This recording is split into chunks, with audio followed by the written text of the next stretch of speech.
할렐루야. 오늘도 또 귀한 마음으로 또 주님 앞에 나와 예배하기를 사모하는 우리 사랑하는 중고등부 친구들 주님의 이름으로 환영하고 축복합니다. 오늘 이 시간 또 이렇게 함께 예배하는 중에 하나님께서 은혜 베풀어 주시기를 원하고, 오늘 우리를 변함없이 이곳에 불러주신 하나님께 이 시간 사도신경으로 우리의 신앙을 고백하시고 예배를 시작하도록 하겠습니다. 우리 함께 사도신경 고백하겠습니다. 나는 전능하신 아버지 하나님 천지의 창조주를 믿습니다. 나는 그의 유일하신 아들 우리 주 예수 그리스도를 믿습니다. 그는 성령으로 잉태되어 동정녀 마리아에게서 나시고 본디오 빌라도에게 고난을 받아 십자가에 못 박혀 죽으시고 장사된 지 사흘 만에 죽은 자 가운데서 다시 살아나셨으며 하늘에 오르시어 전능하신 아버지 하나님 우편에 앉아 계시다가 거기로부터 살아있는 자와 죽은 자를 심판하러 오십니다. 나는 성령을 믿으며 거룩한 공교회와 성도의 교제와 죄를 용서받는 것과 몸의 부활과 영생을 믿습니다. 아멘. 할렐루야. 우리 사랑하는 우리 중고등부 친구들, 오늘 우리가 함께 주님 앞에 예배하기를 원합니다. 하나님께서 우리를 부르시고 또 이 자리에서 찬양하게 하시고 또 예배하게 하시는 하나님의 역사 속에 또 우리가 함께 기쁨으로 나아가기를 원하고요. 우리 시간 함께 찬양 드릴 때에 여러분의 있는 자리에서 기쁨으로 함께 신나게 우리 찬양했으면 좋겠습니다. 이 시간 우리 시편 139편 우리 함께 찬양하면서 주님 앞에 나아갑시다.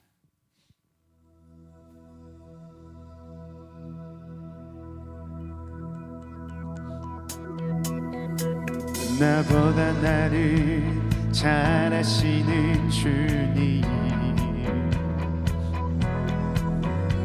내가 주를 떠나 어디로 가겠나이까.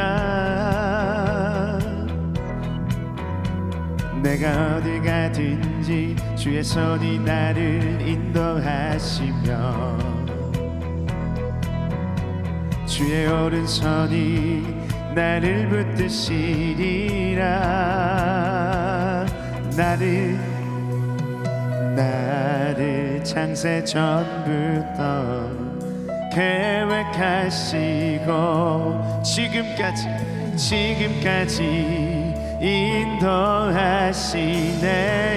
아멘. 하나님이여 그의 생각이 어찌 그리 보배로우신지요. 나의 생각보다 나의 뜻보다 더 크고 놀라우신 주님. 하나님이여 나를 살피사 나의 마음을 다시오니 나를 영원한 길로 인도하소서. 우리 한 번 더 찬양합시다. 나보다 나를 잘 아시는 주님. 아멘. 내가 주를 떠나 어디로 가겠나이까. 내가 어디 가든지 주의 온이 나를 인도하시며 주의 오른손이 나를 붙드시리라. 아멘. 나를 창세 전부터 계획하시고 지금까지 인도하시네. 아멘. 우리 함께 찬양합시다. 하나님이여 그의 생각이 어찌 그리 보배로우신지요. 나의 생각보다 나의 뜻보다 더 크고 놀라우신 주님. 하나님이여 나를 살피사 나의 마음을 다시오니 나를 영원한 길로 인도하소서. 주의 생각이 어찌 그리 보배로우신지요. 나의 생각보다 나의 뜻보다 더 크고 놀라우신 주님 하나님이여 나를 살피사 나의 마음을 다하시오니 나를 영원한 길로 인도하소서.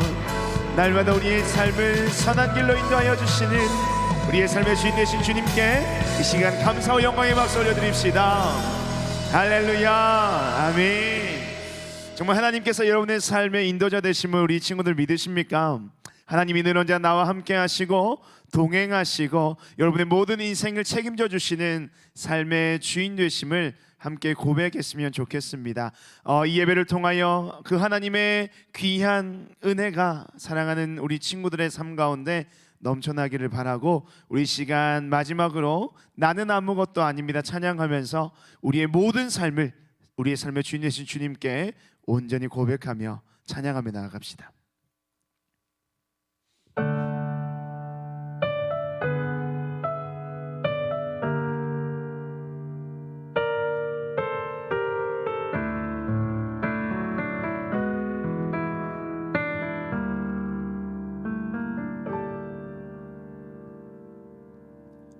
나는 아무것도 아닙니다. 주님의 사랑이 없으면 나는 아무것도 모릅니다. 주님의 지혜가 없으면 나는 아무것도 못합니다. 주님의 능력이 없으면 나는 한순간도 못 삽니다. 주님의 생명이 없으면 이제 내가 사는 것 아니요 그리스도 내 안에 사시니 오직 그의 생명이 나의 생명 나의 모든 날들도 주의 것 나는 오직 한 분 바랍니다. 나의 아버지 나의 구원 나의 주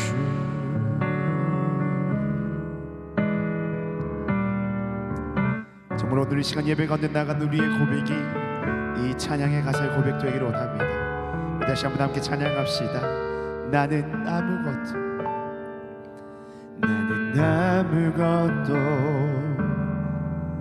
못합니다. 주님의 능력이 없으면 나는 한순간도 못 삽니다. 주님의 생명이 없으면 이제 내가 사는 것 아니요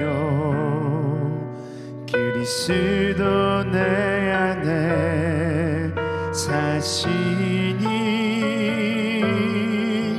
오직 그의 생명이 나의 생명 나의 모든 날들도 주의 것 나는 오직 한 분 바랍니다. 나의 아버지, 나의 구원, 나의 주. 나의 아버지, 나의 구원, 나의 주. 아멘. 오늘도 우리의 모든 삶에 능력 되시고 소망 되시고 생명 되신 그 주님 앞에 이 시간 우리의 마음에 온전함으로 이 시간 감사와 영광을 돌리며 주님 앞에 나아갑시다. 할렐루야. 아멘. 살아계신 하나님 아버지 감사합니다. 오늘도 사랑하는 우리 모든 중고등부 친구들을 귀한 예배 자리에 불러주시고 또 하나님을 찬양하며 영광 돌리게 하여 주신 것 감사합니다. 오늘도 우리를 부르신 그 주님 앞에 우리가 온 마음과 온 정성을 다하여 주님의 그 은혜에 합당한 예배를 드리게 하여 주시옵소서. 이 시간 우리가 말씀을 듣기를 원합니다. 하나님께서 이 시간 찾아와 주시고 우리의 모든 마음과 생각을 열어주시고 눈과 귀가 하나님을 향하여 열려져서 오늘도 이 말씀을 통하여 아버지 하나님의 놀랍고도 풍성하신 은혜를 누릴 수 있도록 주여 함께하여 주시옵소서. 오늘 우리의 모든 예배 가운데 함께 하시며 우리의 모든 인생의 주인 되신 하나님을 찬양하오며 이 모든 말씀 살아계신 예수님의 이름으로 기도드립니다. 아멘. 네, 우리 함께 오늘 함께 볼 하나님의 말씀은요, 누가복음 20장 우리 9절에서 18절까지의 말씀입니다. 우리 누가복음 20장 9절로 18절의 말씀을 우리 시간 화면을 보고 함께 한 목소리로 봉독하도록 하겠습니다. 우리 누가복음 20장 9절에서 18절입니다. 그가 또 이 비유로 백성에게 말씀하시기 시작하니라. 한 사람이 포도원을 만들어 농부들에게 새로 주고 타국에 가서 오래 앉아 있다가 때가 이름에 포도원 소출 얼마를 바치게 하려고 한 종을 농부들에게 보내니 농부들이 종을 몹시 때리고 거저 보내었거늘 다시 종을 보내니 그도 몹시 때리고 능욕하고 거저 보내었거늘 다시 세 번째 종을 보내니 이 종도 상하게 하고 내쫓은지라. 포도원 주인이 이르되 어찌할까? 내 사랑하는 아들을 보내리니 그들이 혹 그는 존대하리라 하였더니 농부들이 그를 보고 서로 의논하여 이르되 이는 상속자니 죽이고 그 유산을 우리의 것으로 만들자 하고 포도원 밖에 내쫓아 죽였느니라. 그런즉 포도원 주인이 이 사람들을 어떻게 하겠느냐? 와서 그 농부들을 진멸하고 포도원을 다른 사람들에게 주리라 하시니 사람들이 듣고 이르되 그렇게 되지 말아지이다 하거늘 그들을 보시며 이르시되 그러면 기록된 바 건축자들의 버린 돌이 모퉁이의 머릿돌이 되었느니라 함이 어찌미냐? 무릇 이 돌 위에 떨어지는 자는 깨어지겠고 이 돌이 사람 위에 떨어지면 그를 가루로 만들어 흩으시리라 하시니라. 아멘. 네, 우리 오늘 제목 같이 한번 읽어봅시다. 시작. 찔림은 곧 기회다. 다시 한번 더요. 찔림은 곧 기회다라는 말씀의 제목으로 여러분과 함께 은혜를 나누기를 원합니다. 여러분들 이제 수능이 끝났습니다. 그렇죠? 여러분들 특별히 수능을 치르느라 너무나도 수고한 우리 고3들에게 우리 격려의 박수 한번 같이 보내주시기를 바랍니다. 너무 수고 많으셨어요. 이 코로나로 인해서 참 시험 준비하는 것이 쉽지 않았고 또 시험 치는 환경이 굉장히 어려웠다고 이야기를 들었는데 그럼에도 불구하고 여러분이 시험을 잘 또 치른 여러분들을 축복하고 여러분 어떠한 결과 또 어떠한 또 모습들이 여러분들에게 있을지는 알 수 없지만 어쨌든 하나님께서 여러분의 인생을 책임지시고 또 여러분의 인생을 이끌어 가신다는 사실은 변함이 없으니까 그 하나님께 모든 것을 맡겨드리고 주님 앞에 나아갔으면 좋겠습니다. 무엇보다도 특별히 고3 친구들은 이 말씀을 듣는 중에 여러분들은 그런 마음을 좀 가졌으면 좋겠어요. 고3이라는 이유로 하나님 앞에서 또 예배하는 것, 또 말씀 보고 듣는 것, 기도하는 일을 이전보다는 조금 소홀히 한 부분들이 분명히 있을 것 같아요. 우리 그런 친구들은 이제 오늘부터 여러분들은 더 열심히 하나님께 예배하고 또 하나님께 드리지 못했던 나의 삶의 모든 모습들을 하나님께 드리면서 하나님 앞에 빚진 자로서 그 빚을 갚아 나갈 수 있는 또 여러분의 귀한 삶이 되었으면 좋겠습니다. 그래서 이 수능이 끝나면 여러분들 아마 고3들은 굉장히 큰 해방감을 맞이할 겁니다. 그런데 막상 지금 코로나 때문에 친구들이랑 놀러도 가지 못하고 또 뭐 맛있는 것을 먹으러 가지도 못하고 굉장히 제한된 자유를 여러분들이 보내고 있을 것 같은데요.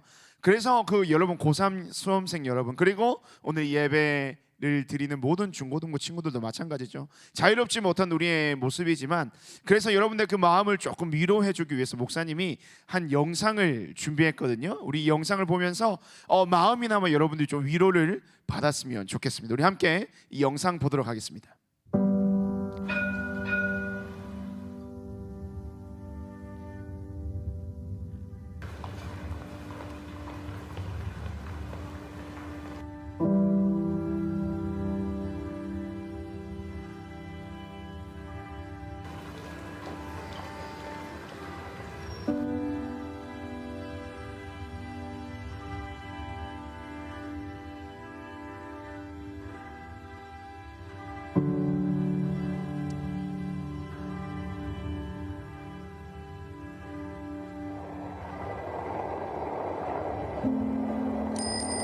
이 영상은 프랑스 보르도라는 시의 어떤 아름다운 모습들을 담은 영상입니다.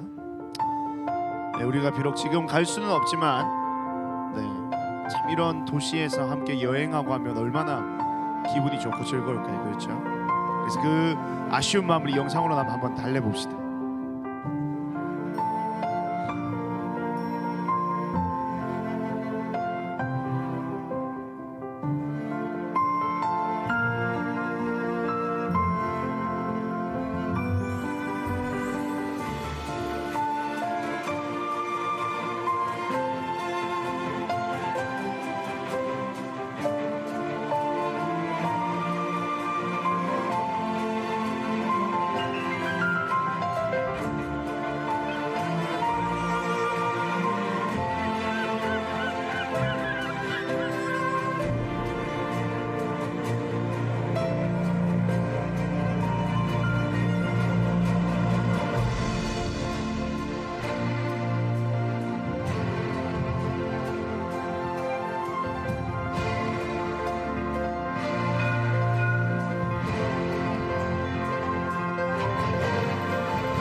네, 여러분 어떻게 여행 잘 다녀왔죠? 그렇죠. 벌써 우리는 프랑스를 한번 가본 겁니다.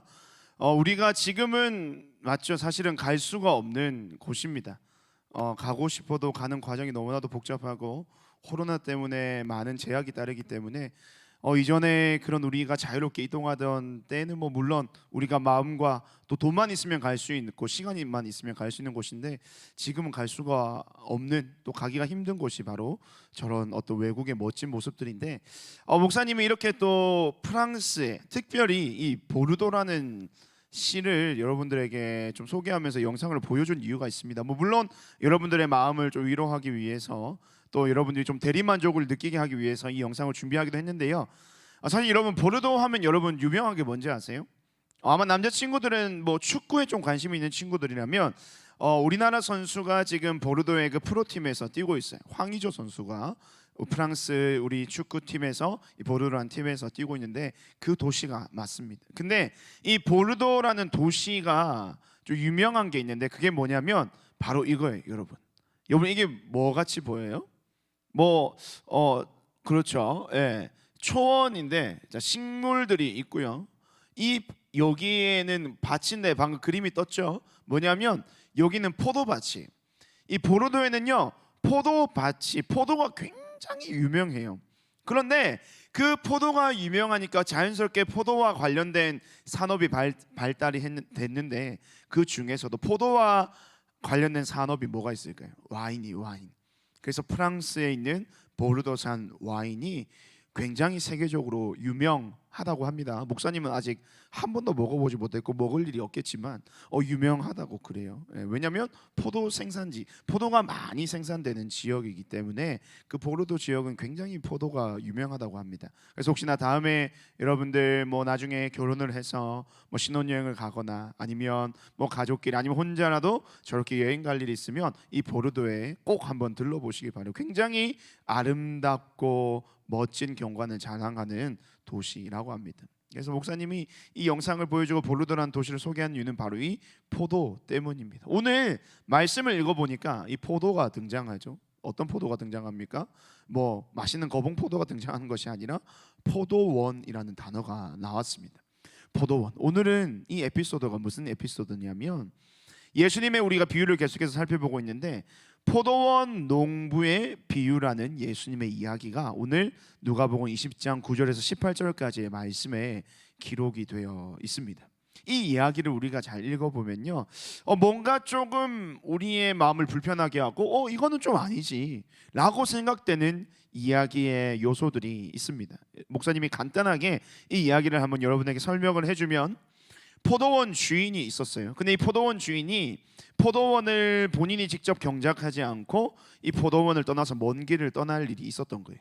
그래서 이 포도원을 누군가에게 맡기고 이 포도원을 계속해서 가꾸어 나가고 경작해 나갈 수 있는 소장농들을 고용을 한 겁니다. 소장농들은 뭐예요? 어떤 사람들이냐면 자신의 어떤 그 밭과 이 과수원이죠. 이 과수원을 맡겨놓고 그들에게 대신 농사를 짓게 하는 거예요. 그리고 농사를 지으면서 그 농사를 지으면 열매들 과실들을 얻을 때에 그 과실의 일부를 주인에게 주고 나머지의 과실은 자기가 취하는 그런 구조 속에서 일을 하는 사람들이 바로 소장농들이에요.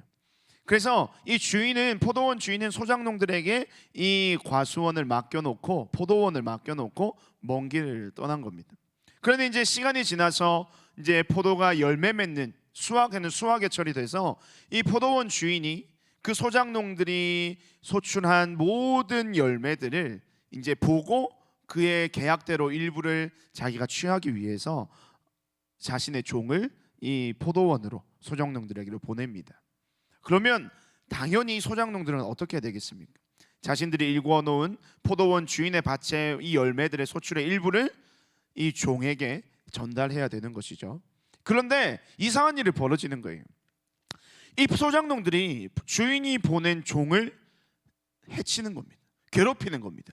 그리고 그 약속된 그 계약의 어떻게 보면 계약금이라고 할 수 있죠. 그 소출을 주인의 것을 주지 않는 거예요. 한 번 그랬겠어요. 그런데 주인이 이상하다고 생각이 돼서 또 종들을 보냅니다. 근데 두 번째도 또 마찬가지로 그렇게 종들을 괴롭히고 몸을 상하게 하고 상처를 입히고 다시 돌려보내는 거예요. 주인이 세 번째도 보냅니다. 근데 이 일이 똑같이 반복이 되더라는 거예요. 근데 단순히 소장농들이 이 주인이 보낸 종들을 그냥 단순히 괴롭히거나 말로 겁을 주거나 아니면 몸을 아주 조금 상처를 낸다거나 때리거나 이 정도 수준이 아니라 우리 마태복음과 그 마가복음에도 동일한 이 말씀이 적혀 있는데요.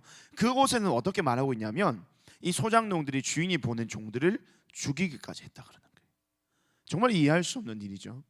소장농들은요 주인의 밭을 대신해서 경작하고 그에 대한 열매를 주인에게 드리고 나머지가 주인이 허락해 주는 만큼만 얻는 그러한 직업이 그러한 본분이 바로 소작농들인 거예요. 근데 이 소작농들은 지금 도리어 주인의 것을 자기의 것으로 착각하고 그 주인이 얼마만큼 돌려달라고 하는 그 계약된 내용에 대해서 이행하지 않고 도리어 주인에게 지금 굉장히 악한 일을 일삼고 있는 겁니다. 그런데 주인이요, 여기서 여러분이 주인 같으면 어떡하겠습니까? 당장 직접 찾아가가지고 이 소작농들을 다 처단해버리고 잘라버리고 감옥에 넣어버리고 이렇게 할 것 같은데, 주인이요 한 번 더 기회를 준다. 어떤 기회를 주냐면 자기의 아들을 보내는 거예요. 그래서 주인이 말하기를, 이 아들을 내가 보내면 어떻게 해요? 이 소작농들이 아들에게까지 그렇게 하겠냐, 아들을 보내면 아마 이 문제가 다 해결이 될 거라고 생각을 했던 것 같아요. 아들을 보냈습니다. 근데 여러분 어떤 일이 일어난 줄 알아요? 이 소작농들이요 이 아들마저도 죽이는 일을 벌이게 됩니다. 뭐에 눈이 멀었을까요? 이 돈의 눈이 멀은 거예요. 물질에 대한 유혹, 탐심과 물질에 대한 탐심과 탐욕에 눈이 멀어서 지금 자기들이 무슨 일을 하고 있는지도 모르는 거예요. 그런데 이 이야기를 가만히 살펴보면 지금 주객이 전도된 상황인 것 같아요. 왜냐하면 사실은 소작농들의 눈앞에는 지금 주인이 보이지 않잖아요. 그리고 주인이 보이지 않는 동안, 주인이 없는 동안에 그 땅을 마치 자기의 땅인 것처럼 막 열심히 가꾸었단 말이에요. 그러니까 소작농들이 어떤 착각에 빠졌느냐, 이 포도원 주인이 마치 누가 자기가 된 것 마냥 이 포도원 주인, 포도원에 나서 나오는 모든 소출들이 자기의 것인 것처럼 착각을 했다는 거예요. 그러니까 지금 어떻게 해요?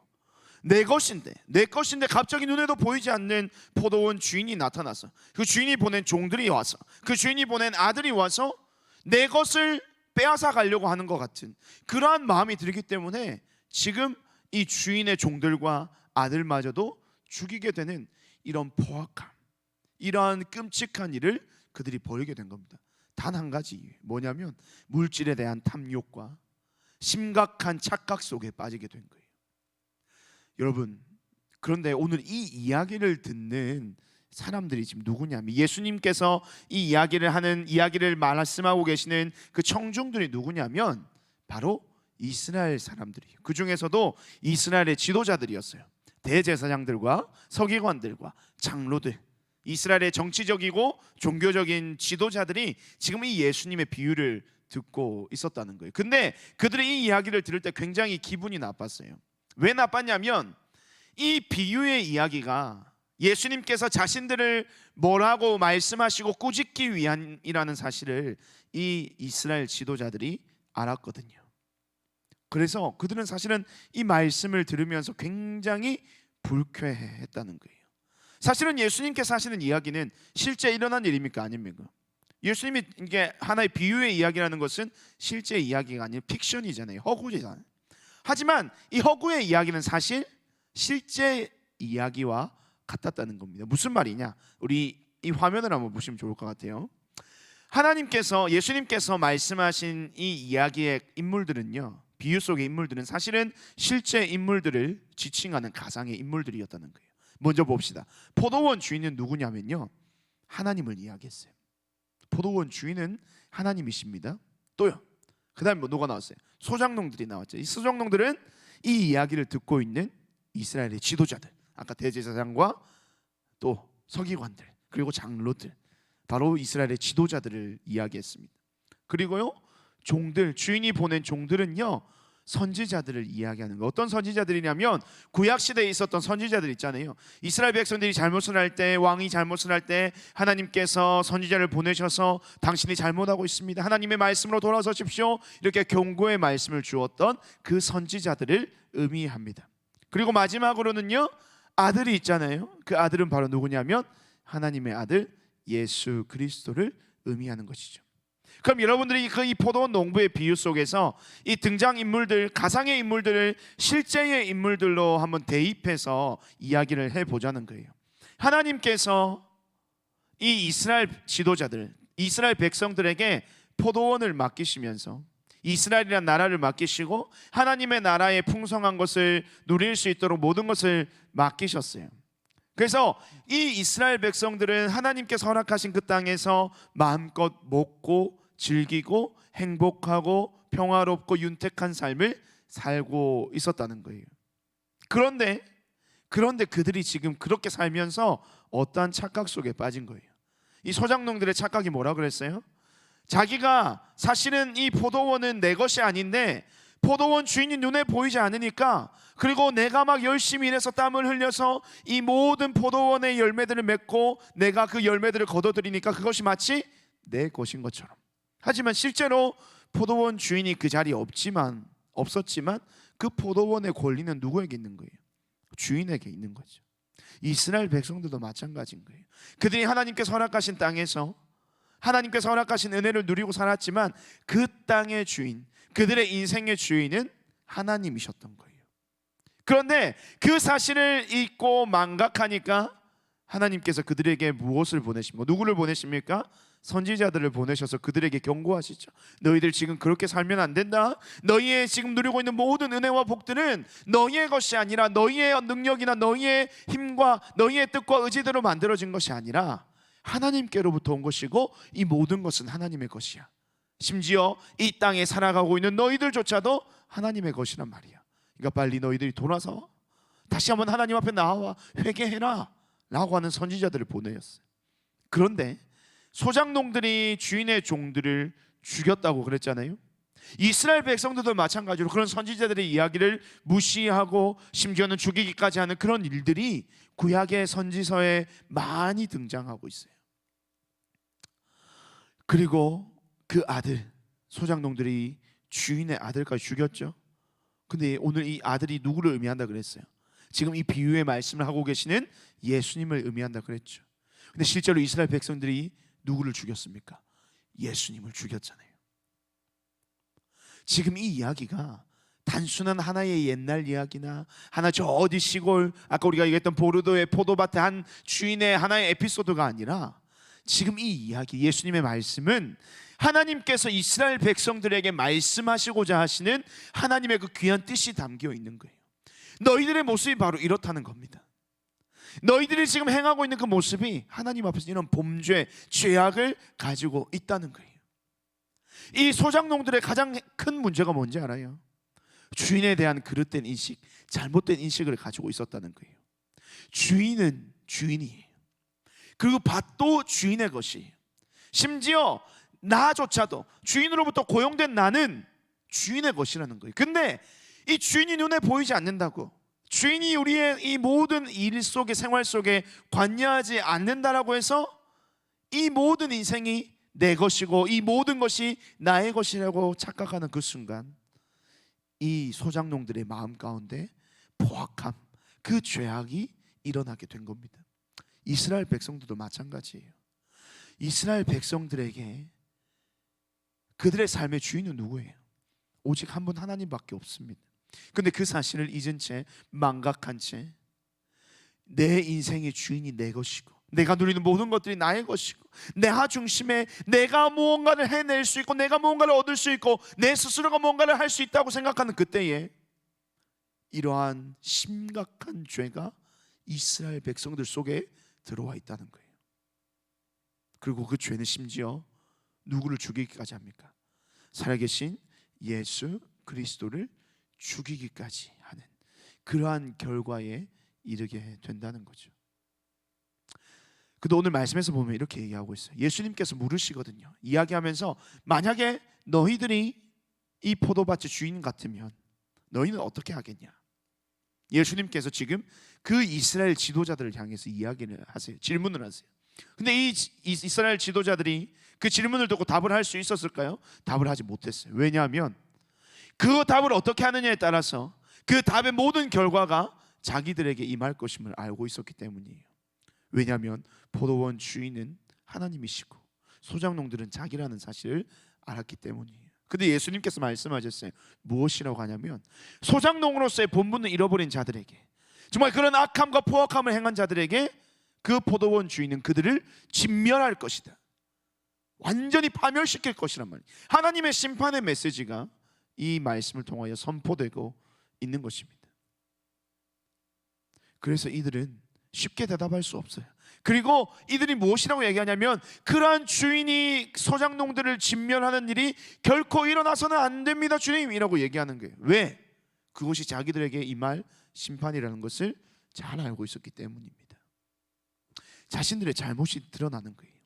예수님께서 말씀하시니까 자신들의 잘못된 행실과 모습들이 막 떠오르기 시작하는 거예요. 굳이 왜 자기들이 그렇게 반응해야 돼요? 그냥 하나의 이야기일 뿐인데 그들이 그렇게 반응을 했던 이유가 뭘까요? 마음의 찔림을 받았다는 거예요.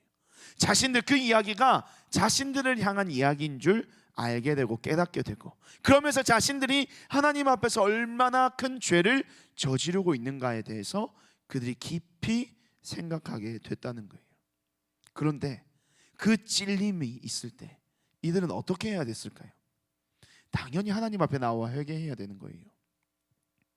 그런데 그들이 회개하지 않고 결국에는 그 찔림을 외면한 채 자신의 이전의 삶의 모습 그대로 살아가니까 그 아들 예수님을 십자가에 죽이기까지 하는 그런 엄청난 죄를 그들이 범하게 되었다는 겁니다. 오늘 말씀의 제목이 뭐예요? 말씀의 제목이 뭡니까? 찔림은 곧 기회라고 얘기했어요. 어떤 기회냐면 우리가 하나님께로 다시 한번 우리의 인생을 돌이킬 수 있는 기회, 회개의 기회라는 겁니다. 이 찔림은 언제 생기느냐? 오늘 이 사진을 한번 보세요. 성경책이 있고 그 옆에는 뭐가 있어요? 선인장이 있습니다. 이 그림의 제목이 뭔지 알아요, 여러분? 이겁니다. 바로 말씀 찔림. 말씀 찔림. 이것은 무엇이냐면 하나님의 말씀이 선포되고 하나님의 말씀이 우리 마음 가운데, 우리의 인생 가운데 찾아오면 우리의 마음에 찔림이 일어나는 거예요. 왜? 말씀은요 우리의 삶의 죄를 깨닫게 하거든요. 말씀이 우리 가운데 선포될 때에 우리 안에 죄가 드러나고 우리가 죄가 지은 것들에 대해서 생각이 나고, 그러면 우리의 마음속에 하나님 앞에 잘못된 그 미안함, 그 마음들이 생기면서 어떤 마음이 생길까요? 마음에 찔리기 시작하는 거예요. 양심의 찔림이, 양심의 가책이 느껴지기 시작한다는 겁니다. 이게 바로 말씀의 기능이, 말씀의 역할이, 말씀의 능력이. 오늘 말씀에서도 보니까 예수님께서 말씀하시니까 그 청중인 이스라엘 지도자들이 마음의 찔림을 받았어요.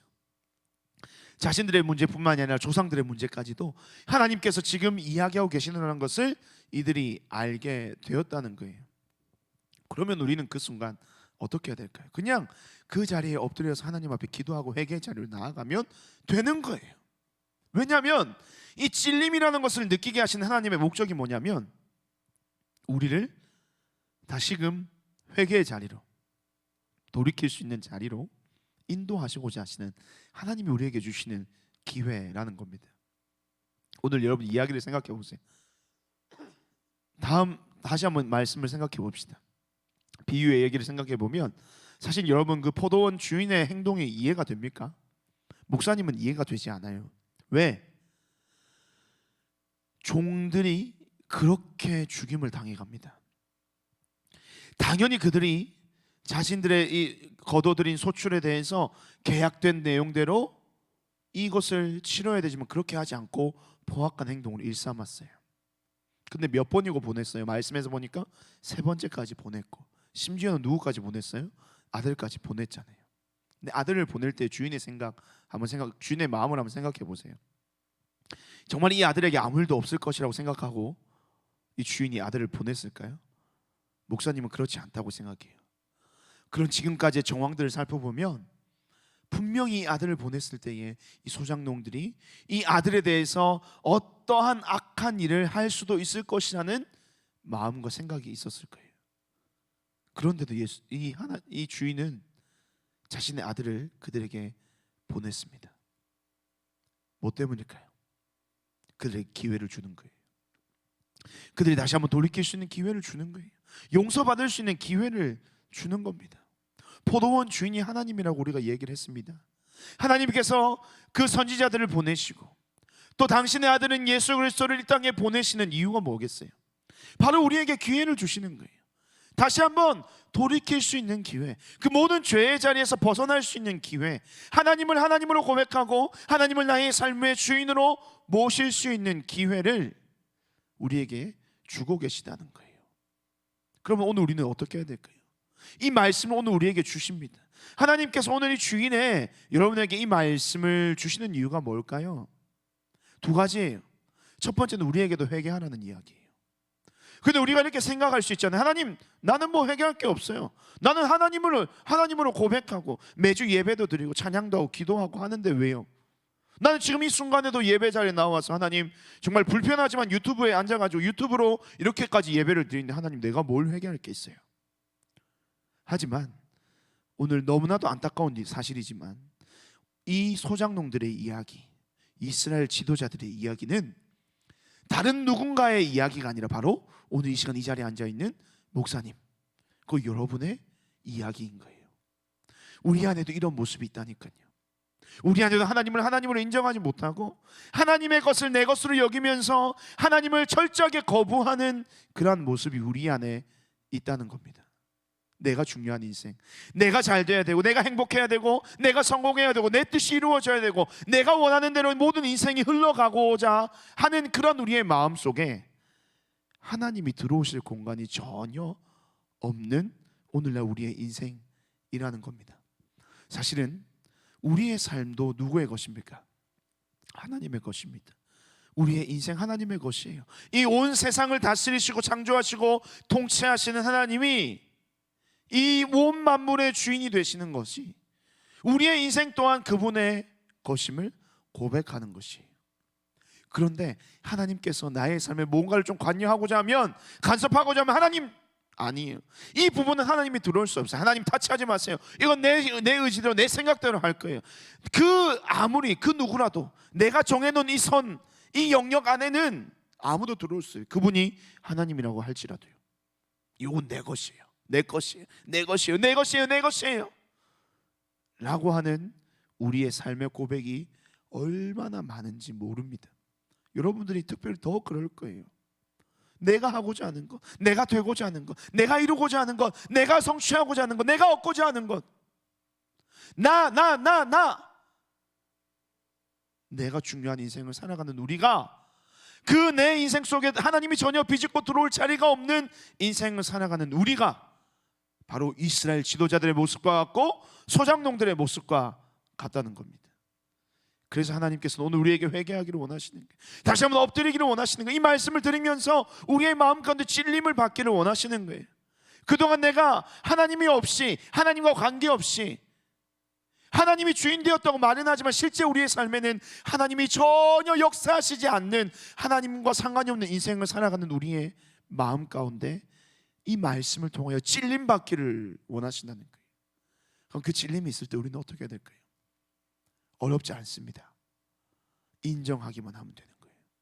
나의 연약함, 나의 부족했던 모습, 나의 죄악된 하나님 앞에서의 부끄러운 인생을 인정하기만 하면 되고 그 자리에서 무릎 꿇기만 하면 되는 거예요. 그럼 그 순간 하나님께서 우리의 모든 회개의 모습, 그 모습을 하나님께서는 그대로 받아주시고 새롭게 인생을 살아갈 수 있는 그런 기회를 우리에게 또한 주신다는 겁니다. 포도원 주인의 모습은 전혀 논리적이지 않습니다. 상식적이지 않아요. 우리 같으면 당장이라도 가서 그 소장농들이 행했던 모든 악함에 대한 벌을 내릴 겁니다. 목사님 같으면 당장 찾아가가지고 내 귀한 아들까지 죽이다니, 이 소장농들 당장 그 이상의 고통을 가지면서 죽도록 목사님은 만들 거예요. 하지만 우리 하나님은 그러시지 않으셨다는 거예요. 계속해서 그들에게 기회를 주시고 인내하시면서 그들을 기다려주시는 거예요. 이게 바로 무엇일까요? 하나님의 사랑인 겁니다. 오늘 우리 꿈꾸는 모든 중고등부 친구들이 바로 이 하나님의 사랑 안에 거하기를 바랍니다. 이 하나님의 사랑 때문에 오늘도 우리에게 하나님께서는 기회를 주고 계세요. 여러분, 그 기회를 놓치지 않게 되기를 바랍니다. 그 기회는요, 언제 어느 데서나 어느 곳이나 영원히 찾아오는 것은 아니에요. 기회라는 것은 찾아오는 것이죠. 영원한 것이 아니라는 거예요. 우리에게 찾아온 기회, 우리가 주님 앞에 다시 나와서 하나님의 뜻대로 살아갈 수 있는 기회, 바로 그 기회가 오늘 여러분에게 주어졌다는 사실 반드시 기억하고, 오늘 이 시간 우리가 주님 앞에 회개해야 될 것이 있으면 회개하고, 하나님의 뜻 가운데 돌이켜야 될 것이면 돌이켜서 정말 하나님께서 원하시는 그런 하나님의 백성다운, 우리는 하나님의 그저 종에 불과한 거예요. 우리가 뭔가를 할 수 있는 것은 사실은 아무것도 없어요. 하지만 하나님께서 우리에게 그 은혜를 허락해 주실 때 나는 할 수가 있는 거예요. 하나님의 은혜가 우리에게 있어야만이 우리는 그 은혜대로 살아갈 수가 있다는 사실, 전적으로 하나님 앞에 붙들림 받는 그러한 인생을 살아가는 우리 꿈꾸는 게 모든 중고등부 친구들이 되었으면 좋겠습니다. 그래서 오늘 이 네 글자, 여러분 이 말씀 찔림, 이 네 글자가 우리 친구들의 삶 가운데 온전히 임하여서 이번 한 주도 하나님의 말씀 속에서 회개의 온전한 삶을 살아내는, 온전한 하나님의 백성들의 삶을 살아가시는 우리 모든 중고등부 친구들이 되시기를 주님의 이름으로 축복드립니다. 목사님 기도하겠습니다. 하나님 아버지, 오늘도 귀한 우리 친구들을 귀한 예배 자리에 불러 모아주시고 하나님을 찬양하고 예배하도록 인도하신 것 감사합니다. 하나님 말씀을 통하여 다시 한번 우리의 삶에 부족한 것, 우리의 삶의 연약한 부분들, 우리 삶의 하나님 앞에서 죄된 모습들 다 회개할 수 있는 하나님 은혜를 허락하여 주시옵소서. 하나님 말씀 앞에서 우리의 삶을 내어드릴 때에 너무나도 부족한 것이 많고 연약한 것이 많은 죄인의 모습인 우리의 삶입니다.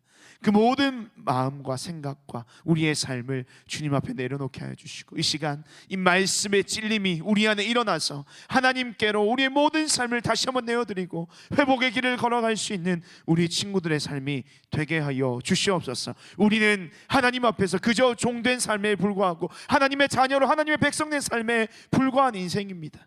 우리는 하나님께 전적으로 의지하여 하나님께 온전히 붙들림 받는 인생을 살아가야 하는 존재들임을 우리 사랑하는 중고등부 친구들 모두가 다 고백해 하여 주시고, 하나님 우리의 삶의 주인으로 모실 때에 그런 우리의 인생을 전적으로 책임져 주시고 인도하여 주시는 하나님의 은혜가 오늘 이 시간 하나님 앞에 그 귀한 하나님의 종된 삶을 살아가기로 결단하며 나아가는 모든 친구들의 삶 가운데 풍성하게 임할 수 있도록 하나님께서 은혜 베풀어 주시옵소서.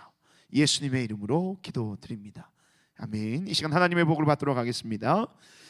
지금은 우리 구주 예수 그리스도의 은혜와 하나님 아버지의 다함없는 사랑과 성령 하나님의 교통하심이 이 시간 하나님을 나의 삶의 주인으로 모시며 하나님께서 이끌어 가시는 대로 그 모든 삶에 순종하기를 원하며 찔림의 기회를 얻어 회개하기를 원하는 새로운 인생을 살기로 결단하는 사랑하는 모든 중고등부 친구들의 삶과 그들의 머리 위에 지금으로부터 영원토록 함께 있을지어다.